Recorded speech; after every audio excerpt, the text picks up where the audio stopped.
budget, we just spend and spend and spend, and we're spending ourselves into oblivion. I don't understand why the people we elect end up in DC and just think it's okay to keep spending. I don't get it.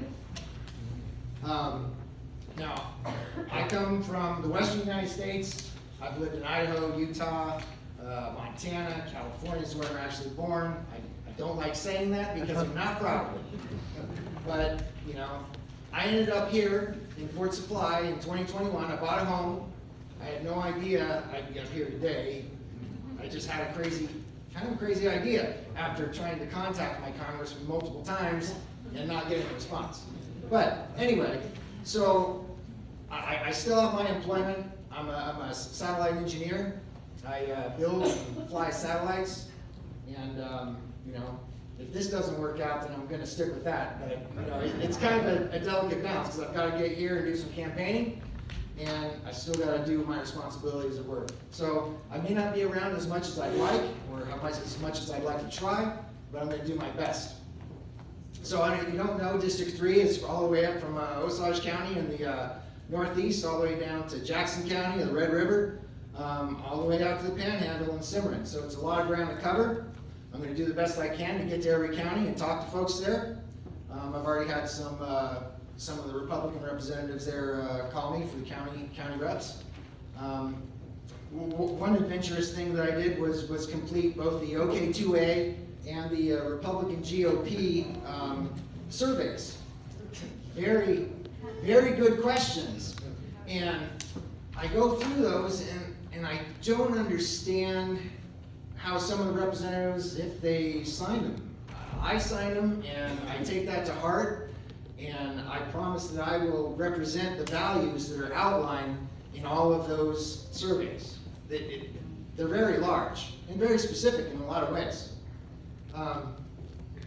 But I didn't really finish who I am. So I got to Fort Supply, I bought a house, and it was basically because I was afraid I was going to lose my job. I wouldn't take the vaccine, and because my company is a defense contractor, the administration was pushing it. Everyone's got to do it. Doesn't matter who you are, what you do, you've got to have it. I wouldn't do it, you know, and I stressed for months. You know, what am I going to do? This is my career. I've been doing it for almost 20 years. Well, now I'm almost 25 years. And if I lose my job, I won't be able to support my kids as much as I like. You know, and so what do you do? There was a lawyer called Kelly Sorrell, if you're familiar with her. It was a Green Dragon. It doesn't sound like anyone's familiar with her. She was actually the lawyer for the Oath Keepers. And she's in jail and in a mental institution now because of her indirect participation in the January 6th event. In any case, before that happened, she created a great letter, you know, with her legal experience, outlining, you know, that it's experimental and nobody has a right to force this on you. And I was able to use that to get to my work, and I got an exemption, both medical and religious.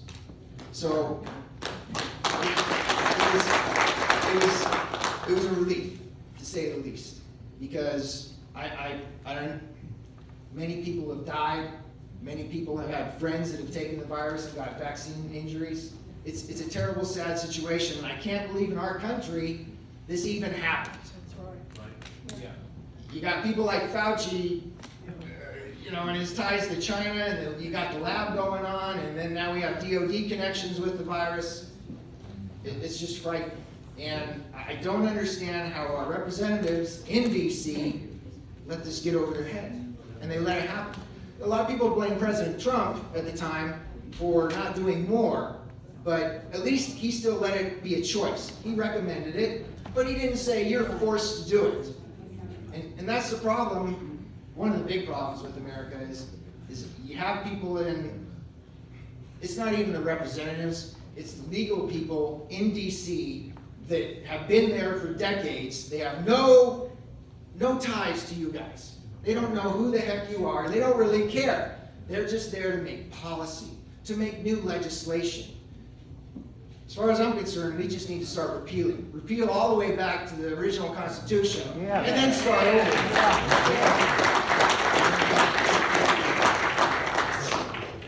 We're just in a difficult situation in every way. And that's why I chose to run. At least I'm going to try. I know there's a 30-year incumbent. I can't believe 1994 was the first time he was elected to national office. He served in the state legislature for a little while, and that's good. But one of my promises is I will abide by the state law for representation of not more than, I believe it's 8 years now.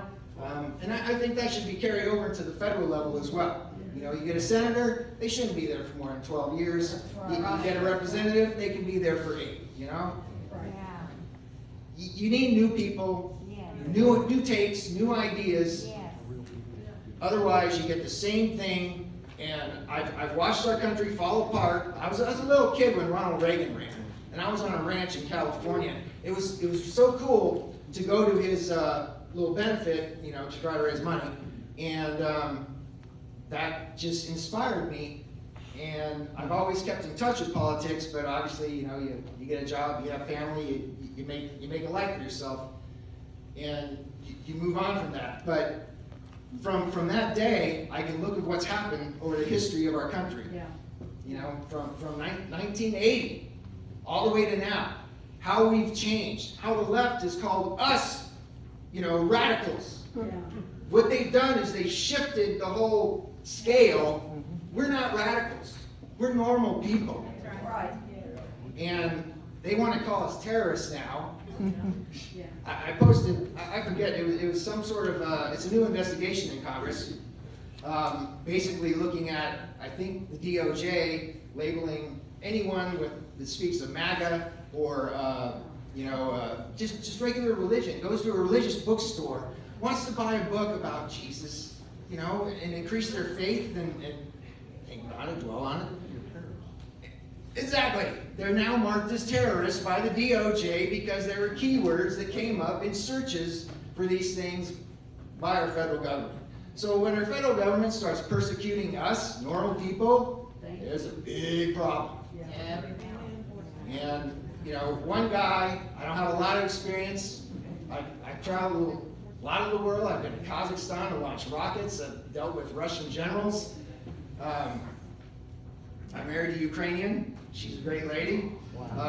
Now, just because of that, I can't say that I'll support any funding for Ukraine because we've got to take care of America first. She hates that, but she understands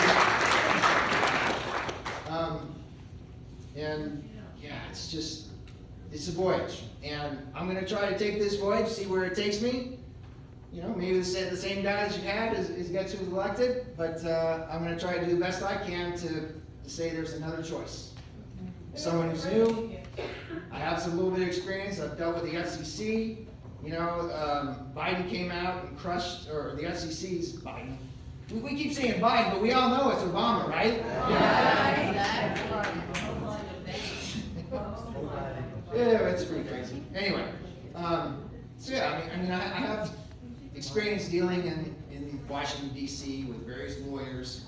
And that's the thing with representatives. They don't have, it's not them making all the decisions. They have staff, you know. And then they have lots of vacation time. I don't know, it's like a teacher's schedule, which is great. I don't want to knock any teachers, but you get summers off, you get Christmas off, you get all this time off. And that time is supposed to be spent with you guys. Right. Yeah, listening to you and what you need and how your representative is supposed to help you in D.C.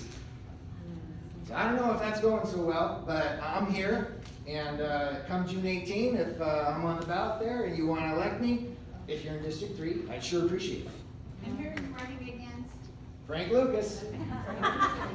Which I'm sure he's a great guy, I'm sure. And individually, everyone's, they're mostly great people. But they get lost in the legislation, they get lost in what they're supposed to be there to do, to represent you, the people. All right, thank you very much.